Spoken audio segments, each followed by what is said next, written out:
I didn't want to study that much. And I thought like hospitality was the easy way out. I don't think I can be that crazy guy who can spend like 12 hours just doing the same thing. There was definitely a lot of like imposter syndrome because like I'm trying to make myself believe that you can do this.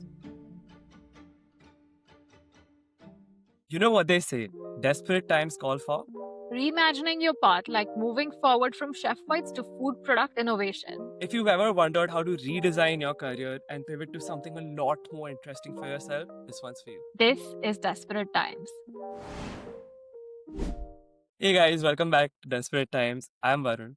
And I'm Sakshi. And on today's episode, we have a guest who we are extremely close with.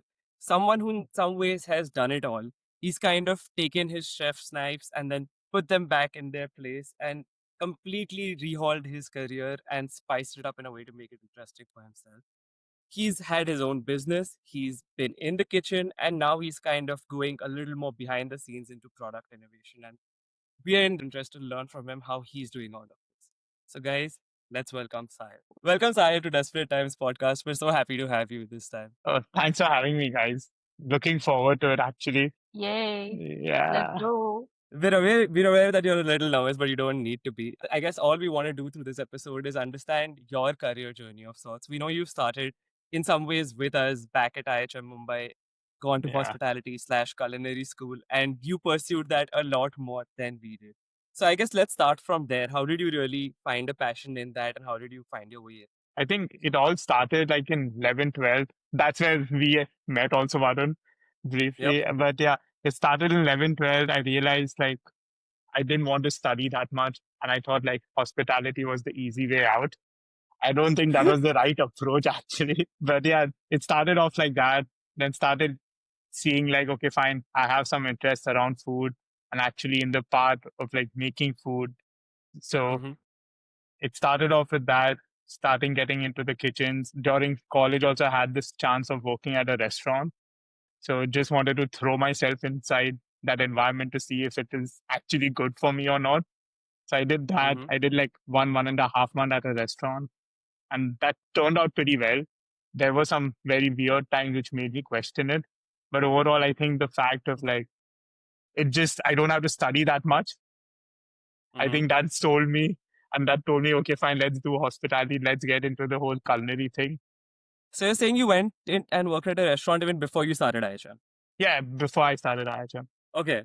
Yeah, this was actually after I think after HR. So yeah, after like 11, 12, I don't know. Yeah, junior college. Wow. And you said that you thought that this was going to be less studying. Was it according to you though? Because I don't think that IHM was less studying. There was so many technical things, and there's a lot of, I think all of us fell for it for different reasons, or rather fooled by it, or just assumptions around it. And then, like, this podcast is about those career switches, and we've made that career switch too. So, at what point did you realize that, okay, yeah, I am studying more than I imagined? I still think it was less studying. I've seen my brother, like he's done engineering. I've seen him like Yeah. actually stay awake at night while I'm just sleeping. So I've seen that, and I think I put in a little lesser effort, or I think less than 50% effort than what he put in. So yeah, less studying for sure, but like it was pretty technical, like more than what I had expected. Yeah. Like I think our breakdown of just the college hours was also so stressful. Just you start at 9 o'clock, get done at 6 o'clock. That's almost like a shift. It's like they're preparing you to get ready for that whole world. Yeah, fair Yeah. enough. And then half of it is just like theory, half of it is practical, which is just, yeah, most of the practicals are just like useless, futile.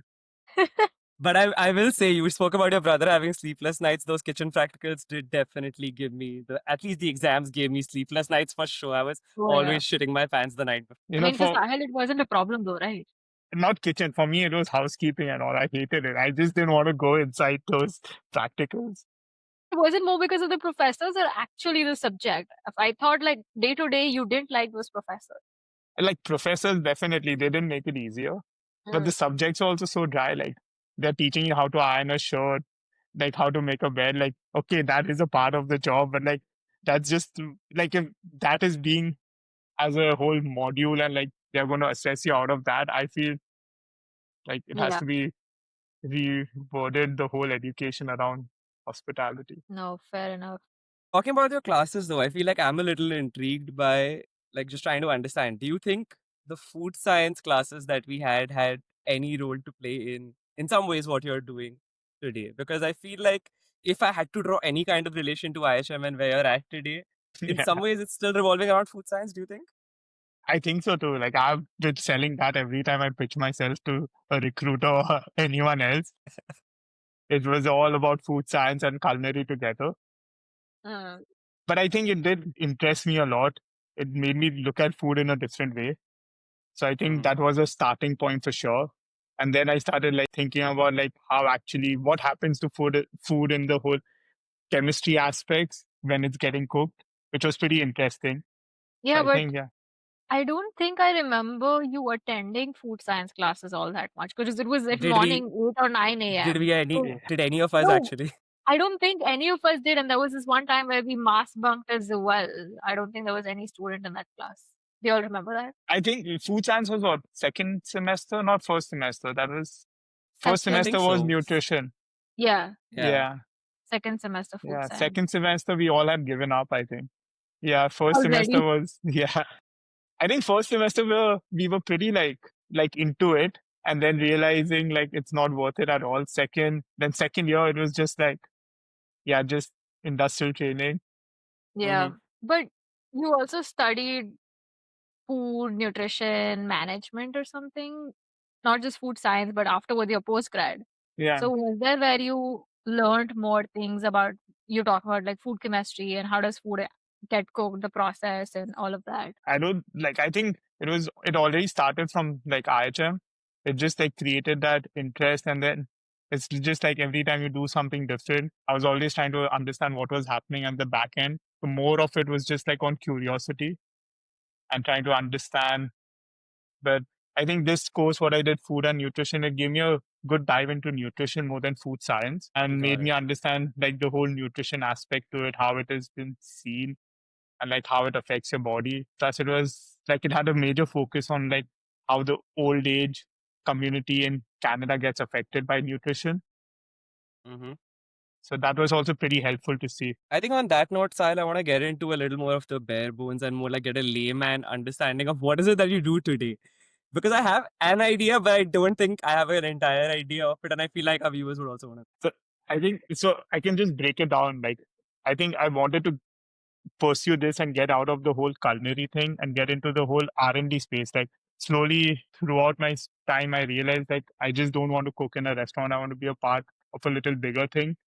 So then I Mm-hmm. started seeing what are other bigger aspects of how you can like contribute to like the whole food system.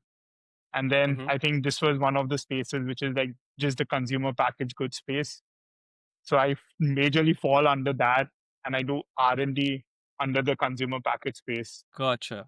I In some think I ways. Would just you? confused you all. I Would just you know? confused. I know what you do, Sahil. I understand completely and I did stalk your profile before as well, just to Yeah. understand a little more, I'll be honest. But I don't think Varun is still processing this. I am Okay. still processing, yeah, visually. You can see that on my face right No, now. To easily put it, so it's a if you see any food products in the supermarket, like anything Uh-huh. on the shelves, I formulate and develop those products. And so there's Gotcha. a whole process from the lab to like taking it to commercialization. So I'm just responsible for that. If that easily to put it Okay. out. In some ways, yeah, that made it a little easier for me. Thanks. was there like a defining moment where you realized that you wanted to move out of the kitchen and into this whole R&D space? Like, was there like, no, this is it? Like, you mentioned briefly that you wanted to be part of something bigger, but Yeah. was there like one moment, defining moment? I think one big moment was when I tried to start at a restaurant in Bangkok, which didn't work out and didn't go according to my expectations. That's when I realized like the whole kitchen thing is not for me. Mm. Like, I don't think I can be that crazy guy who can spend like 12 hours just doing the same thing. And I realized I had to go into a little different approach with it. That's where like, and luckily this happened initially after, like immediately after college. So that gave me a good perspective and like, okay, fine, this path is completely out. So I need to start looking into different other routes or other ways of using this. whole knowledge. So much like Makes us, it sense. was basically your first job out of college. Like both of us as well have spoken about this in our Yeah, previous episodes, where the first job was basically like an eye-opening moment for us, where we're like, okay, we don't think we can stay in this industry than what we have, and Yeah. we need to switch gears now and do something else. And sounds like it was about the same for you, but in the kitchen instead. I think we all had shitty first jobs, but that I grounded mean, us though. Yeah, Yeah. It's a good and honestly, a bad yeah, thing. 100%. And in some ways, like, and we keep saying these in seeing this thing in our episodes as well, that it's never too late to career pivot at any point in that's time. true. Yeah, But when you kind of burn your fingers early on, it's a little better than, like, better sooner than later in some no, ways. Definitely. definitely, dude. Like when you're younger, you're just like you're okay to make mistakes, and soon you start like, okay, can you make a mistake? Yeah. And how much is that going to cost you? If you don't mind me Yeah, asking, I just want to yeah. understand. So you mentioned the job in Bangkok that completely turned you away. Would you say it was just a toxic work environment? Is there a certain aspect of it? I think kitchen itself is a toxic environment. Like you can't expect it to be like I've not never come across a kitchen which is not toxic in certain ways. But I think that's how they like work at a certain level also, maintain that consistency, maintain that Mm-hmm. standard. So I still haven't like I always try to reason with myself. Is there a way of how if kitchens can be non-toxic and can they be great too? But yeah, it was a toxic place in its own way.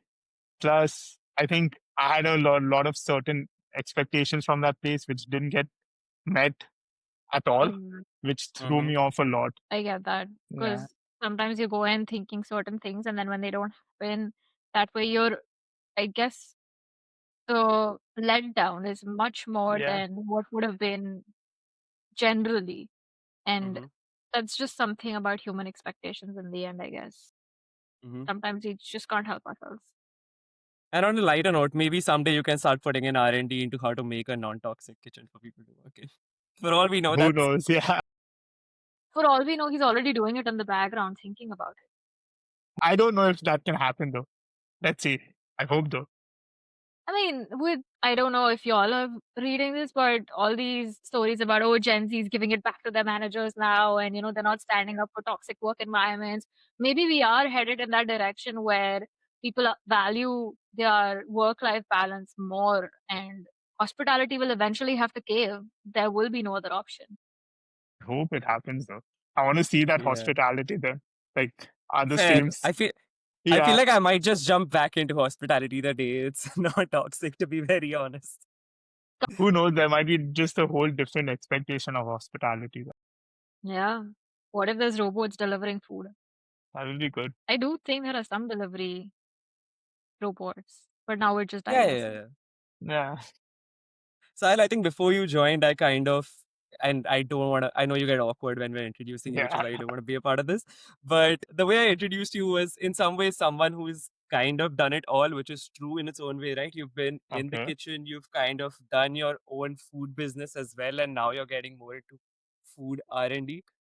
Let's dive a little into like the whole doing your own business kind of, because I want to understand all aspects of Yeah. your career. What was that like?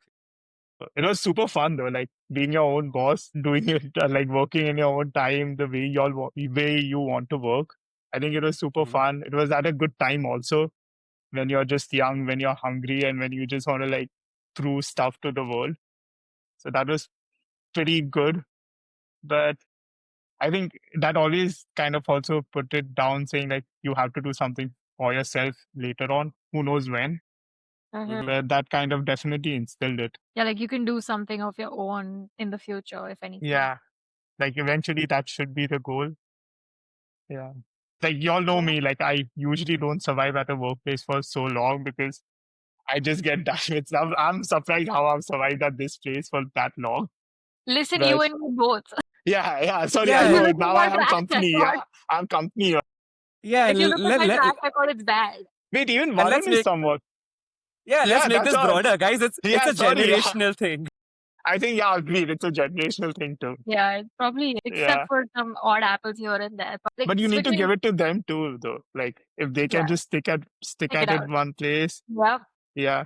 In fact, that's one thing now. When anytime I was giving a couple of interviews more recently, and anyone was trying to ask me the most stereotypical question of what is your 5-year plan, I would just be Yeah. like, hey, my 5-year plan is to just stick in this company. If I can do that, I'm great. And what happened at those interviews were Hey, they weren't too bad. They weren't too bad. And but like giving interviews is also just like a whole process now. Hats off to you for doing it. It must be taking a big Yeah. toll on you too. It did take a toll on me. And on that note, I feel like very soon we will be also having an episode where we go through Sakshi and my like job hunt scenario desperate times as well. desperate jobs. Mm-hmm. So, Sahil, we spoke about like your entrepreneurship phase and then you being in the kitchen. What are the skills that you've taken from sort of the kitchen and entrepreneurship into product development work today? I think multitasking is one of the things. Like on kitchens, you need to be on your toes also and have continuously do two or three things at the same time. Like the chef is What? shouting to like just go arrange the fridge while you're actually cutting some stuff off. So that I think multitasking, then standing on your toes for the longest time, at least when you're developing or at the plant. So you are on Mm-hmm. your toes for like 7, 8 hours and like sometimes it hurts, sometimes it doesn't. Going from that question now to something again, a little more on a personal note. Do you feel like when you were doing each of these pivots, right? When it went from like, okay, working in a restaurant to starting your own business or pivoting from like being in the kitchen to now like being into R&D, do you feel like there was any kind of pressure you felt each time while like having this pivot, being like, I don't know if this is still going to be the thing? There was definitely a lot of like imposter syndrome because like I'm trying to make myself believe that you can do this. Like I still remember Mm-hmm. like the first few months when I actually took on this role. Yeah. And like it was just like a whole big curve, learning curve for me also. But it's just like I think you just make yourself believe that you can do it and then you do it. And now we have AI, so that helps you out also. Yeah. Yeah. So Yeah. when you got into this job, there was no AI. There wasn't. Mm-hmm. So you try to like connect with people who helped you out during that time. I think that was a big help. Like if you really want to get into a new field, just connect with people or to just understand and see if you're a part of if you can be a part of it. That makes sense. Somehow, dude, it's almost insane how many people we've not already spoken to a whole lot of people, but we've had some few previous guests who have also Quite a come few. on. And it's also people who are talking about their career pivots. And in each instance, like the one common thing that I can pick out is always imposter syndrome. Imposter syndrome. Yeah. It's almost impossible to have a conversation about career pivots without having imposter syndrome. And faking it till you make it, making yourself believe that you can do it. Like it's a common theme across the board. And even when we are speaking about our career pivots, I mean, still question it sometimes. Like we were talking before, Sahil, like I was telling you, like being a market, I should be able to do this, right? But then you're not able to do it. And then you're like, am I doing the right thing? So that's been a common theme across the board for sure. But I also think like we've set ourselves to such high expectations. Like Yeah. if we want to even pivot, we want to pivot to the most highest level, not like start from zero. Yeah. Yeah. No, And I that really humbles us. Yeah. it's a us problem, right? It's like as people we have that personally on ourselves, whereas any other person, I guess, would be happy just starting out in a new field on a entry level even, and we're like, no, I know all of this stuff. I need to put it to use. And I feel like some of this also, in some ways, honestly, comes from just the fact that we sometimes forget that all three of us have kind of started our lives in a new country, and that honest it does come Yeah. with its level of setback. But because in our heads we are like, okay, we're all like 27, 28-year-olds, we just feel like anyone who's a 28-year-old has to have achieved so much, so I've got to be there. Yeah, Which we don't want to is settle. again something that, yeah. Yeah. I think we've been brought up with just age and its expectations. Yeah. And hearing what have like parents, cousins have done at that age. I think Varun and I both are younger siblings, so we've seen our elder siblings do certain things at a certain age. Sakshi, yours. No, that makes sense, and the conditioning is definitely more like South Asian and expectation and all of that, like the pressures of society. And I guess after you move outside, like you stop giving those things a little less importance. Mhm. At least I have started to, and I tried to, But let's get into that a little. Sahil, what was it like for you restarting in a new country? What are some experiences that you had in terms of just that setback? I think I was pretty excited when I came here. So that kind of helped me out. Yeah, like the Yeah. first few months where people actually say it's difficult. I think the excitement took over most of the things. So it just helped me ease into it. and then just winter came. So you just adapt to the whole conditions. Plus, I think just having that whole different temperatures kind of also Oh yeah. intrigued me. Seeing snow for the first year Yeah. and like Mm-hmm. how your life can be around snow. I Yeah. don't think I Mm-hmm. ever cribbed the first year. And then the second year, third year, then I started cribbing about it because then it just became like, oh, it's every December now. Yeah, no, Yeah. for real. Yeah. But I think I pretty much liked it moving over here. Definitely taught you a lot. And I think I Mm-hmm. moved away from Bombay because I just wanted a change. I just wanted to be around different people. Like you always hear about the Western life, but now Mm-hmm. and like how different it is. Till the time you don't live it or like stay within that circle for a time, you don't know how different actually it is. So has it lived up to your expectations, the Western life as you described it? In certain ways, yeah. Like for hobbies, Yeah, work-life balance, all Mm-hmm. those ways, which is unheard of in India, it Yeah. definitely lives up to it. for Yeah. sure. And I don't think Canada is such a bad place for all these things compared to the States. Like I've seen my brother, I've seen his friends and couple of Yeah. other friends. They are first of all fighting for the whole immigration stuff. And Right. then yeah, the Without job is getting also much into details about that. No, but like fair. Was Canada always on your list though? Like when you were thinking about this change from Mumbai, was Canada like the top? I think Europe was the top. But then I realized with the Indian passport, you can't even like have a chance over there. Desperate Yeah. times. So then you start thinking like what are the other better options? Yeah. I knew US wasn't ever an option. I don't know what I'm never a big fan of that country. Yeah, fair. But yeah, Europe was and then I think Canada was the second option and it just worked out here. Yeah, that sounds similar to a lot of other people's Mm-hmm. stories as well, where Europe may have been the first option, but because of the Indian passport and just like universities or language barriers and stuff, Yeah. Canada just becomes a easy option, but not as easy these days, just to add. So don't come at us in the comments. Yeah. I think that's for sure. That I think all of us in some ways came in a phase where it was a better time to move in as an immigrant. It's definitely not the same as it was even just it was not too long ago. I'm Yeah. saying comparing us to like 3 or 4 years ago, and it's a completely different time already, which is Yeah. strange. But it's great that you bring this perspective of like it doesn't have to be like a Canadian dream that you're always chasing, because I feel like most people who you talk to about like why you went to a certain country are always like, oh, I've always thought about it, I've always dreamt about it, I've always wanted to be there. And I personally also don't fully relate to that, because anytime someone asks me why Canada, I'm just like, it worked out conveniently. It was Yeah. just Yeah. it's just something that fell in place, and sometimes that's also completely like valid and acceptable Yeah. as an But I see like many people have this whole plan, okay, fine, we need to get out.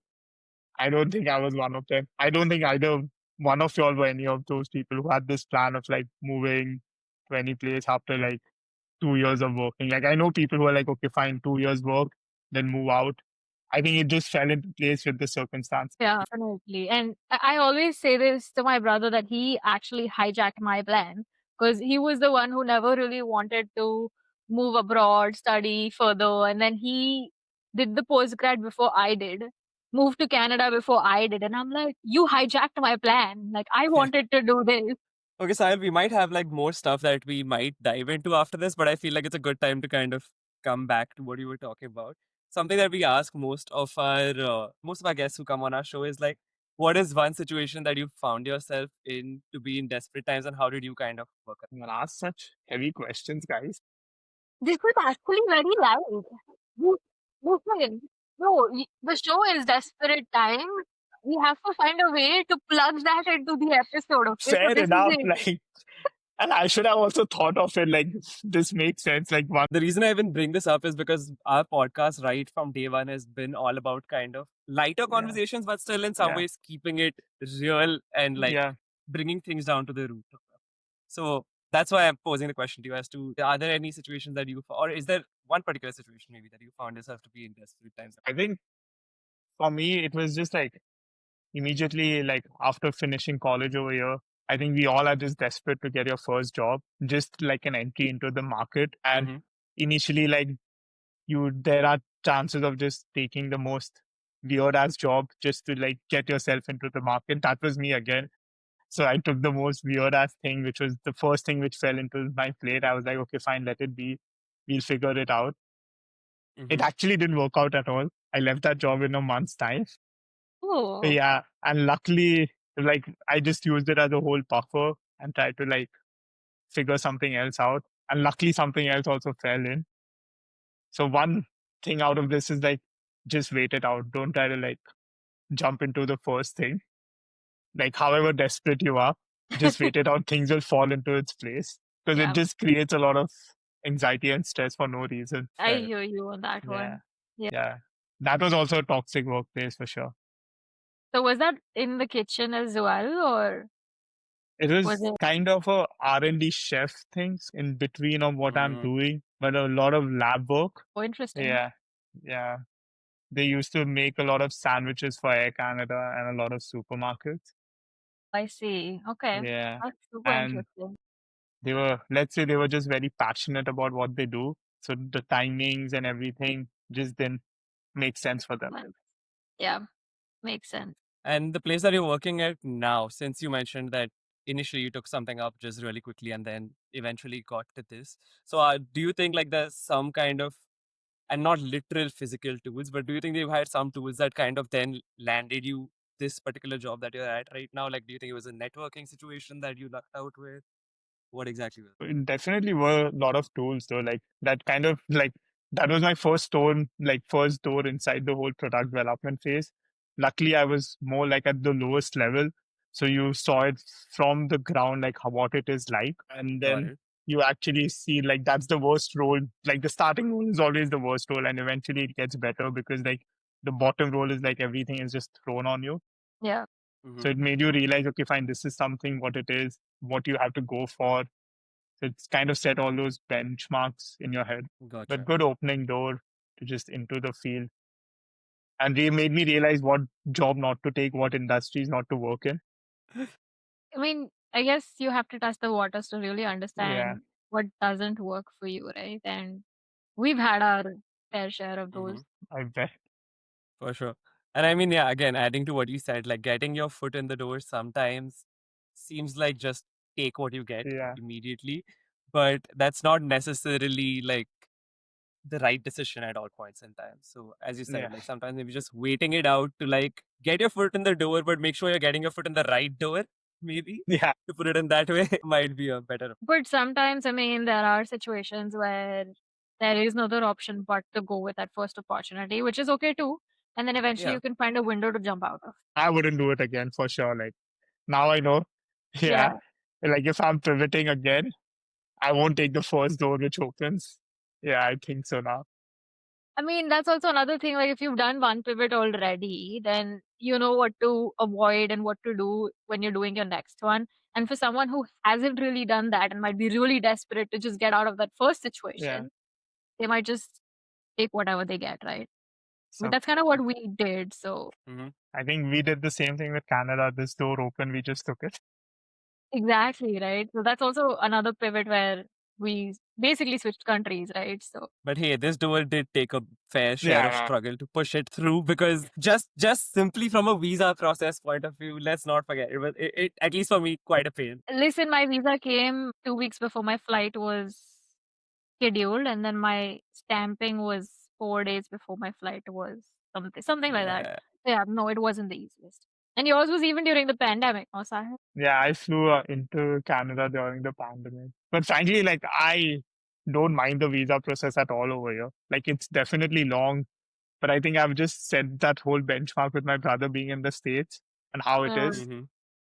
I think that Fair, just helps me to say, okay, fine, it's not as worse as what he's going through right now, at least. fair, I fair, guess completely fair. that puts things into perspective for you a little bit. Helps me out to just not worry about it. Yeah. You mentioned this earlier, Sahil, about hobbies and work-life balance and just life in Canada where you feel like it's a little more relaxed. And like I know for a fact, and Varun does too, that you have a lot of hobbies outside of work. So how did those things sort of help you assimilate into life here and culture here? I think they always were a deciding factor when I was also choosing a job. like what job would help me pursue those hobbies. Like the Mm. first door which opened for me wouldn't let me pursue those hobbies at all. And I'm like, wait, I'm going back to the same phase where I was in India. And I was Mm. like, I don't want to do that after making this whole jump, going through this whole winters and all those things. So I think that was one big deciding factor on choosing a job, because I always wanted to have this whole breakdown, like, okay, fine, do have what 8 to 4, 9 to 5, whatever, but like just have those 8 hours of like work, and then have stuff to do after that also. Yeah, that makes No, sense. So you yeah, basically like, this is not why I moved to Canada to do the same thing that I was yeah, doing back home. Basically, yeah. that makes sense. But also, I think over here the whole infrastructure supports hobbies, It which does. kind of makes it way easier. Like you I don't have to agree. put in so much effort. Like I just remember in Bombay, like if you want to go for a run, there are only specific times you can go for a run. Yeah. That's Either true. the parks are shut, or it's just too hot for you to like go out for a run in the afternoon, or like Or a there's little specific later. areas, and you need to live near those areas for those Yeah, places to be accessible for you to run. Otherwise, yeah. you risk getting hit. So that makes total sense. I mean, I completely hear you on hobbies and how it's more accessible here. So I have this one question I'm really curious about. In your day-to-day job, or in the past few years that you've been in product development and R&D, is there like a product that you're really, really proud of? You're like, oh my God, I really innovated here. I don't think so. Recently, I think whenever the first thing that comes into my head is like the whole catering thing. I Mm, think when Ria and I did the whole menu and when we presented it, I think that was one of the proudest things. Apart from that, it was just like, yeah, it was just like, okay, everything else was just a part of the job. And that right. was like, you thought of it from the start to the end. Mm-hmm. So like Yeah. thinking of the idea and then executing it, I think that is like the biggest achievement though. Yeah, no, y'all had some really good dishes too that y'all made, like innovation wise, even, and very different and out of the norm. So yeah, I agree. That completely makes sense. And I guess maybe in somewhere that must have like germinated the thought of like, okay, just like creating something from scratch and then getting into R&D of things must have fallen into place. Yeah, definitely. That did like plug into the whole R&D space, which also made me realize like working in a restaurant is not my cup of tea. Like that doesn't excite me that much, how much R&D does. Mm. So Mm-hmm. that kind of set the bar straight, like, okay, fine, this is what you have to eventually get into, or else you'll be just jumping from one job to the other. Yeah, that makes sense. Yeah. So what do you think is one piece of advice you would give to someone who is considering from any, maybe just any other career trying to pivot into R&D of that particular industry? Like people say if you want to get into R&D, like you need to have a lot of experience, you need to have a lot of like work experience or just like work knowledge. I think you just need to be curious enough. If you're curious enough, you'll try to find the answers, and then you'll try to find all that experience what someone has earned in what 10 years. You can get a part of it. AI will help you get there also. But yeah, I think just be curious enough and have fun. Sweet. I think that's some great insight that you shared with us. And on that note, if you're enjoying this podcast, please like, share, and subscribe on all our platforms. A review on Spotify or Apple Podcast goes a really long way. So we'd really appreciate your support. And Sahil, we hope you've enjoyed as well being on the podcast and sharing your story of desperate times and your career pivot and your country pivot as well. So thanks again for being on the show. Thanks for having me. And like, this was super fun. You all got me out of my comfort zone. So thanks for that. Okay. On that note, guys, thank you so much for tuning in and we'll see you next week. Bye. Bye. Okay, bye, guys.